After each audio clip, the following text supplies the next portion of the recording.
আলো চাই। সেকান্দার আবু জাফর। কবি পরিচিতি: সেকান্দার আবু জাফর 1919 খ্রিস্টাব্দের 19শে মার্চ সাতক্ষীরা জেলার তালা থানার অন্তর্গত তেতুলিয়া গ্রামে জন্মগ্রহণ করেন। তার পূর্ণ নাম সৈয়দ আল হাসেমি আবু জাফর মোহাম্মদ বখত সেকান্দার। তার পিতার নাম সৈয়দ মঈনুদ্দিন হাসেমি। আবু জাফর 1936 সালে প্রবেশিকা ও পরে কলকাতার রিপন কলেজ থেকে আইএ পাশ করেন। 1939 খ্রিস্টাব্দে তিনি কলকাতার মিলিটারি অ্যাকাউন্টস বিভাগে যোগদান করে পেশাগত জীবন শুরু করেন। পরে সিভিল সাপ্লাই অফিসে চাকরি করেন। মূলত তিনি পেশায় ছিলেন সাংবাদিক।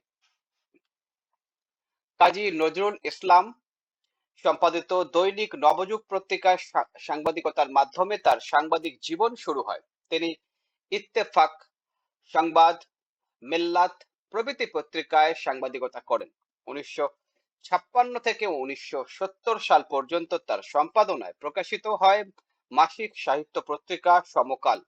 সে সময় তরুণ লেখকদের উৎসাহ দান, জাতীয়তা বোধ ও বাঙালি চেতনায় অনুপ্রাণিত করার ক্ষেত্রে এই পত্রিকাটি অসামান্য ভূমিকা রেখেছে। 1971 সালে মুক্তিযুদ্ধের সময় তিনি স্বাধীনতা, দেশপ্রেম ও বিপ্লবের চেতনা সম্পন্ন অনেক গান রচনা করেন। তার রচিত আমাদের সংগ্রাম চলবেই গানটি মুক্তিযুদ্ধের সময় এদেশের মুক্তিকামী জনতাকে অনুপ্রাণিত করে। সেকান্দার আবু জাফর সাহিত্যের প্রায় সব শাখায় বিচরণ করেছেন, তবে তার মূল পরিচয় তিনি কবি।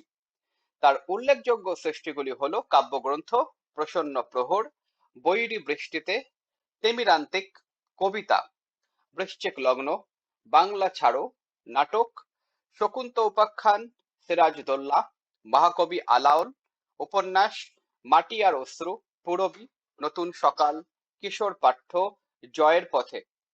তিনি 1966 সালে বাংলা একাডেমি পুরস্কার লাভ করেন এবং 1984 সালে 21শে পদক মরণোত্তর ঘোষিত হয়। 1975 খ্রিস্টাব্দের 5ই আগস্ট সেকান্দার আবু জাফর মৃত্যুবরণ করেন। শাখে শাখে চৈত্রের পল্লবে দেখেছি বিমুগ্ধ চোখে সবুজের বর্ণ সমারোহ। সে বর্ণের কিছু আছে রহস্য জটিল, কিছু আছে অন্তরের কথা। পত্র ঝরা শাখা বৃন্ত প্রাণে কি অব্যক্ত অনুনয় ছিল। রুক্ষ শাখা ঊর্ধ্ব শূন্যে কি কথা শোনালো। উচ্ছ্বসিত বেদনার প্রাণস্পন্দ নিয়ে কোথা থেকে এলো এই সবুজের শিশু। তার কিছু ইতিহাস অদৃশ্য অক্ষরে আছে লেখা, সে দুর্জেয় নীরব কাহিনী। রাত্রিদিন বারবার করে শুনতে চেয়েছি আমি উন্মুখ শ্রবণে।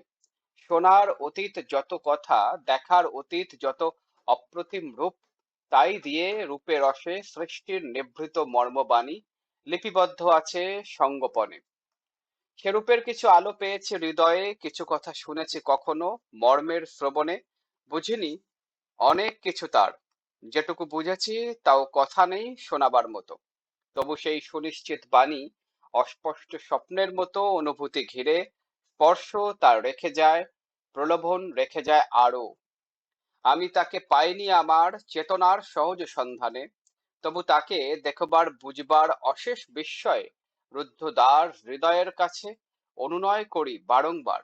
আলো চাই, আরো আলো, অন্তরের তীব্রতম আলো।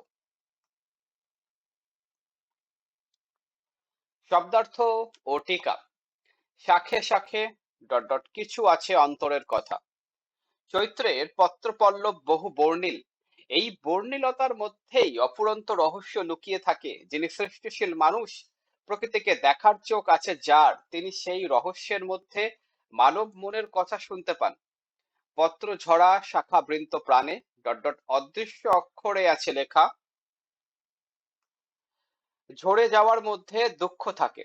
মানুষ যেমন সংসারের বন্ধন থেকে, পৃথিবীর বন্ধন থেকে চলে যেতে চায় না, কিংবা তার প্রিয়জনকে চলে যেতে দিতে চায় না, কবিও তেমনি কল্পনায় একটি পাতা ঝরা রূপের মধ্যেও তুলে ধরেন বেদনার হাহাকার, অব্যক্ত অনুনয়। কিন্তু বেদনাই শেষ কথা নয়, সৃষ্টি আছে, প্রাণ আছে, আছে প্রাণের কোলাহল। সবুজ শিশু তারই প্রতীক। আর এই সৃষ্টির মধ্যে গোপন এক ইতিহাসের মতো লেখা থাকে জীবনের জয়গান। সোনার অতীত যত কথা ডট ডট লিপিবদ্ধ আছে সংগোপনে। প্রকৃতি চিরকালই রহস্যময়, কত না জানা কথা, কত না শোনা গান, আর কত না দেখা রূপ যে প্রকৃতির মধ্যে লুকিয়ে থাকে তার ইয়ত্তা নেই। সে রূপের কিছু আলো বুঝিনি, অনেক কিছু তার। প্রকৃতির বিপুল রহস্য আর অপরিমেয় সৌন্দর্যের আস্বাদ সব সৃষ্টিশীল মানুষেরই কাঙ্ক্ষিত। কবিও সেই রূপের, সেই সৌন্দর্যে, সেই রহস্যের কিছু আলো লাভ করেছেন। সেই রহস্যময় জগতের কিছু কথা তাল লয় ছন্দে অনুভব করেছেন, কিন্তু সেই রহস্যের খুব সামান্যই তিনি তার সৃষ্টির মধ্যে ধারণ করতে পেরেছেন। আর এই তার আক্ষেপ। তবু তাকে দেখবার বুঝবার তীব্রতম আলো। কবিতার সৃষ্টির মধ্যে জীবন ও প্রকৃতির যত রহস্য ও সৌন্দর্য উন্মোচন করুন না কেন, তিনি কখনোই পরিপূর্ণ তৃপ্তি লাভ করেন না। তিনি প্রকৃতিকে আরো গভীরভাবে অবলোকন করতে চান, উন্মোচন করতে চান এর গোপন রহস্য ও আনন্দকে। পাঠ পরিচিতি। আলো চাই শীর্ষক কবিতাটি কবির প্রথম প্রহর 1965 শীর্ষক কবি কাব্যগ্রন্থ থেকে চয়ন করা হয়েছে। প্রকৃতির মধ্যে যে বিপুল রহস্য ও সৌন্দর্য লুকিয়ে আছে, এই কবিতায় কবিতার স্বরূপ তুলে ধরেছেন। প্রকৃতির অন্তর্লোকে যেন সঙ্গোপনে লুকিয়ে আছে সৃষ্টির নিভৃত মর্মবাণী। এই মর্ম বিচ্ছুরিত আলোর স্পর্শে কবি হৃদয় সর্বদা উদ্দীপিত ও অনুপ্রাণিত।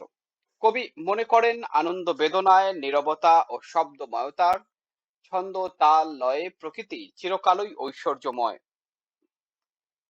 প্রকৃতির সেই বিপুল ঐশ্বর্যের আহ্বানে সাড়া দেওয়া একজন কবি নিজের অর্জন দিয়ে কখনোই তৃপ্তি লাভ করেন না। সেই অতৃপ্তির বেদনা নিয়ে কবি সৃষ্টিশীল সত্তার কাছে শক্তি ও আলোর প্রার্থনা করেন। বহু নির্বাচনী প্রশ্ন,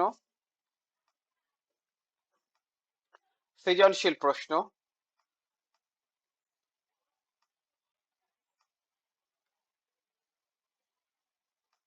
করে ফেলো।